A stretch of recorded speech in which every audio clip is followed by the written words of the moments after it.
Thank you, Madam Chair and Secretary Raimondo. Good to see you once again. Thank you for being here today. Secretary Raimondo, I want to start talking about the CHIPS Act, which we have before us right now. And I believe it's essential that we fund the CHIPS Act so we can grow good-paying jobs here in America, involved in designing and making semiconductor chips. But funding the CHIPS Act isn't just about creating jobs in the semiconductor industry. It's about supporting all the jobs that depend on those semiconductor chips. And in a modern economy, chips play a vital role, certainly in many, many different areas, but there's no better example in my mind than the auto industry.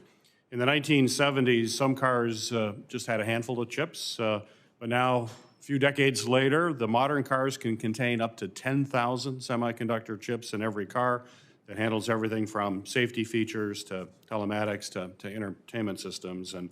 And certainly that explains why the recent chip shortage has hurt auto production, as I know you're very well aware, along with many workers and families whose livelihoods are impacted by it.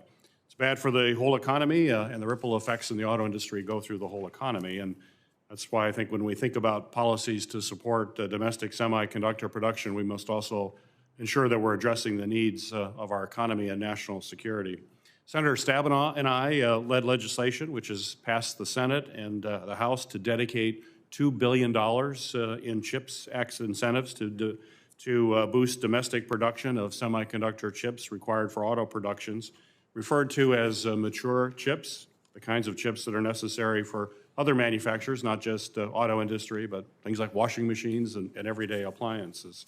So my question for you, Madam Secretary, is do you support the proposal to dedicate $2 billion in the CHIPS Act incentives to growing and domestic production of mature semiconductor technologies in the United States? And if Congress does indeed fund the CHIPS Act, which I hope we will do soon, will you commit to ensuring that the department implements these funds in consultation with industries and workers, particularly in industries like the auto industry? If you could talk about that, I'd appreciate it.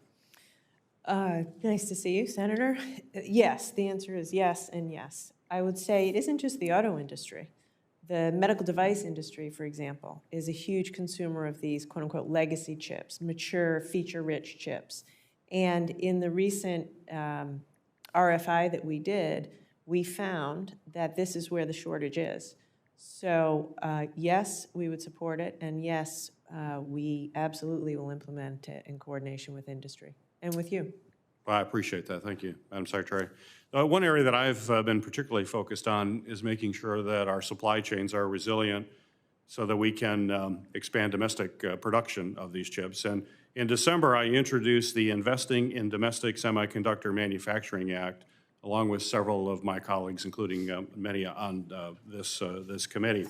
The bill would clarify provisions of the CHIPS Act to ensure that upstream suppliers are eligible for incentives to grow. These are suppliers that make chip manufacturing possible by providing the necessary materials and the manufacturing equipment necessary to produce these chips. Indeed, I believe your department's analysis of semiconductor supply chains discussed the important role of these upstream suppliers and the role that they play in supporting our national goals. For all these reasons, the House included the language in the competitiveness package in the Competes Act. And now as we go to conference, and I've been appointed as one of the conferees for negotiations, we're going to be fighting to make sure that that proposal gets put into the final product. So my question to you, Madam Secretary, is do you agree that domestic semiconductor production will be at risk if we fail to adequately support upstream suppliers that actually facilitate chip manufacturing? Absolutely, there's no doubt of that. I would be remiss if I didn't say and implore you and your colleagues to act with urgency through that conference process. As we discussed earlier, there's a very real risk of waiting here, which is that these chip companies are going to be expanding, and they'll expand in other countries if we don't move quickly. So I am at your service to do whatever I can to move that conference quickly. Well, I appreciate that, and I think you agree with the general proposal that we have that would ensure that upstream suppliers are actually eligible for some of those CHIP Act incentives. As we put that out, it's not just the manufacturers themselves; it's that entire supply chain. The whole supply chain. Great. Well, I appreciate that. Thank you for your leadership on this issue as well. Appreciated you coming out to Detroit not too long ago to dig deeper into the issue of the auto industry. I know it's something you're passionate about, and I appreciate your interest in Michigan as well. So thank you for being here. Thank you, Senator.